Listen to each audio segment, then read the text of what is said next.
Good afternoon, everybody. Hope you're enjoying your Friday afternoon. You are joining 13 News on WTHR+. I'm Dustin Grove with a look at the headlines, and we want to begin in Bloomington and concerns there about free speech after protesters clashed with police earlier this spring. Some IU students and faculty members are upset over a proposed policy change and a report that came out detailing how the university responded to those April protests. Protesters were angry over the Israel-Hamas war in Gaza. They set up camp, as you see right there, but the university changed their expressive activity policy the night before the protest was set to begin. 55 students ended up being arrested, although the prosecutor decided not to file charges. An independent report found that the university acted with safety in mind when they did that, but it also added that changing the policy the night before the protest started caused confusion for people. Students and faculty who took part in the encampment on Dunn Meadow say the university's actions and its newly proposed policy when it comes to expressive actions on campus, they say that it violates their First Amendment rights. Take a listen. Unless they are willing to provide some clear evidence that those have been concerns, I really don't have any reason to believe what they said. The IU Board of Trustees is set to take up the issue on Monday.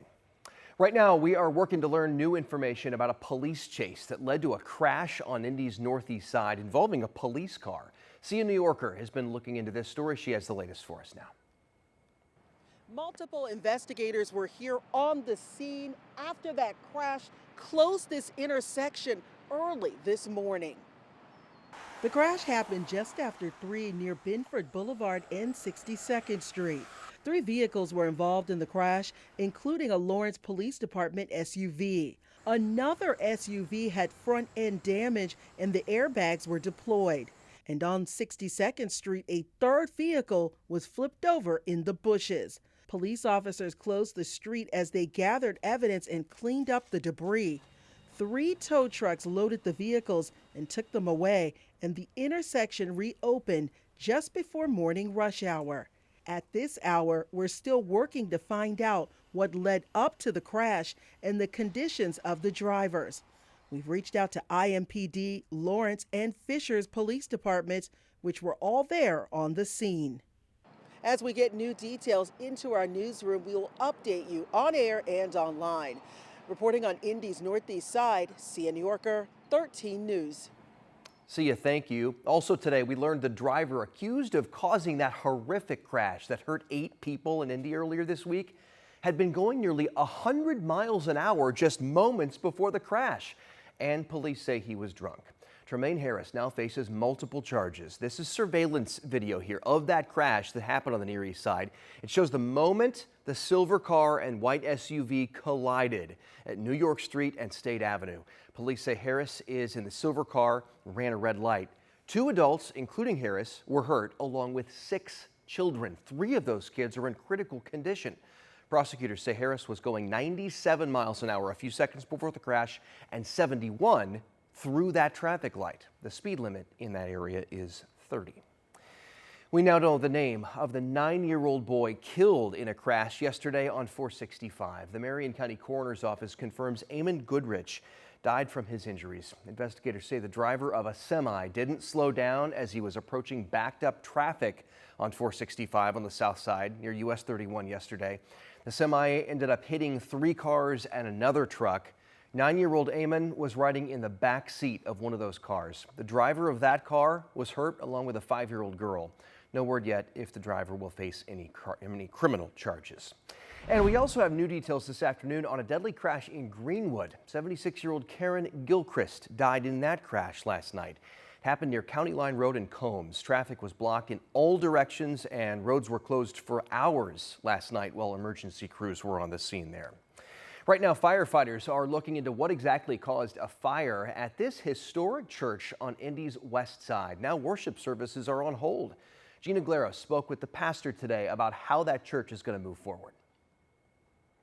It's going to be a long road here at Greater Zion Hill Missionary Baptist Church. The pastor tells me that they won't be able to hold service here, but their mission will continue.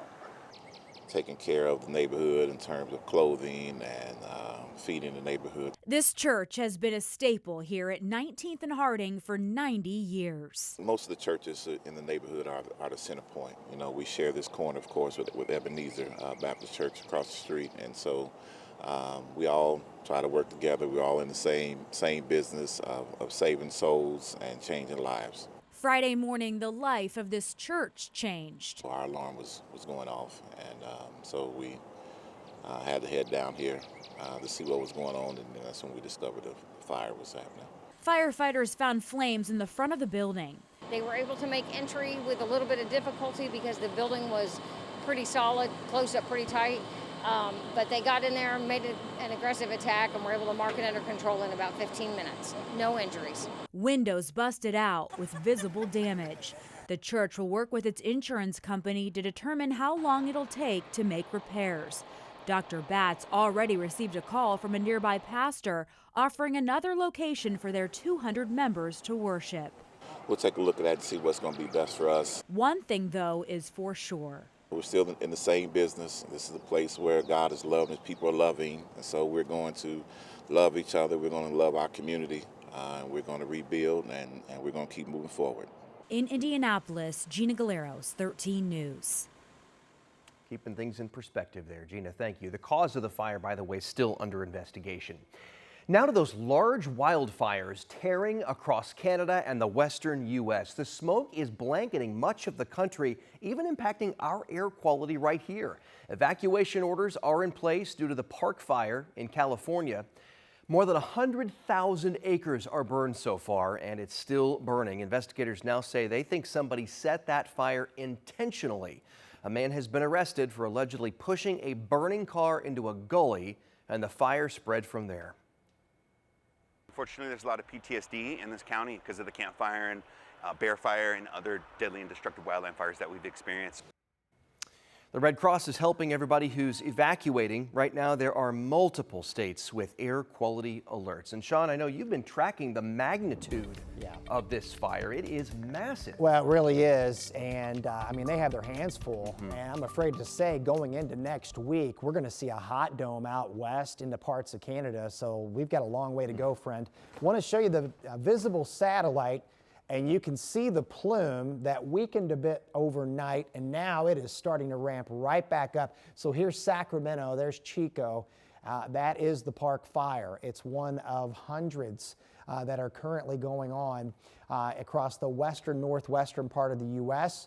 and over portions of Canada. Canada getting a little bit of relief with some rain. Now this is near surface smoke. This isn't the elevated stuff that we've seen, but even as we play through time, you'll see some of the Park Fire kind of drift this way, and we'll wait and see what happens as we go into next week.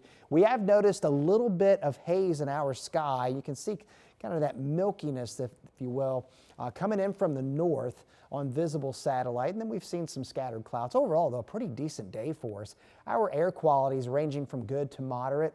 Temperatures in the lower to even some mid-80s over Bloomington and almost near 90 degrees in Bedford.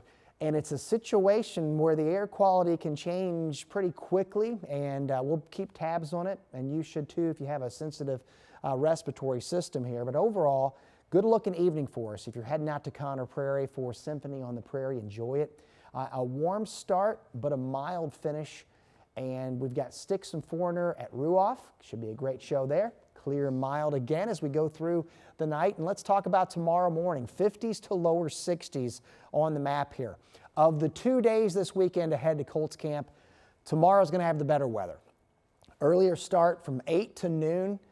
Low 60s to start. We'll be in the 80s to finish. Now, as we go into Sunday, scattered thunderstorms across central Indiana. We want you to be aware of this. They may not necessarily be severe. They will be impactful to outdoor plans. Coverage will range from scattered to possibly numerous. All right, so you need to make plans accordingly. We're talking in the hours from noon to about 10 p.m. on Sunday. Make sure you have our free weather app on your phone. Be prepared to go indoors during that time with some of these storms. And it is going to be kind of stormy as we go into next week. Maybe not all day rain and storms, but we are going to have some storm action. Unfortunately, it has been wet for the opening ceremony in Paris. And as we look ahead to tomorrow, Dustin, we think there's going to be more rain to contend with at times in Paris. It's keeping the temperatures down now. They will heat up as well going into next week. We're expecting 90s in Paris Tuesday into Wednesday.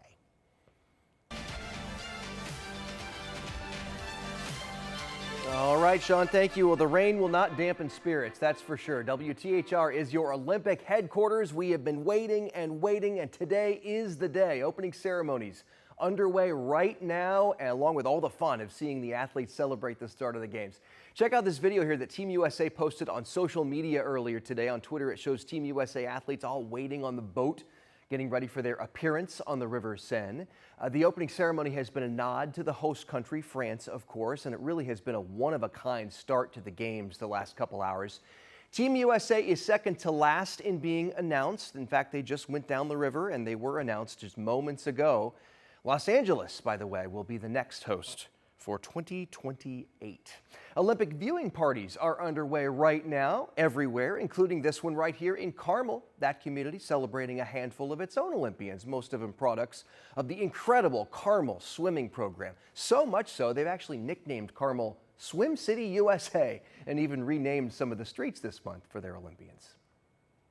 Carmel really works to excellence. You know, they always want the best of the best, and they work for it. The Shackles and Chris Plum, Drew Kilber, and Raheem Ram, it's really great to see their families see the city highlight them and the community come together and support them. So much talent. Carmel also celebrated its sister city relationships with 6 cities around the world, including a suburb of North Paris. Indiana is well represented at the games. Indiana overall, we have at least 40 Olympians with Hoosier ties. That's an incredible number of world-class athletes from right here. And just today, a Purdue diver became the latest surprise addition to Team USA. Brandon Losciavo is an Olympic veteran.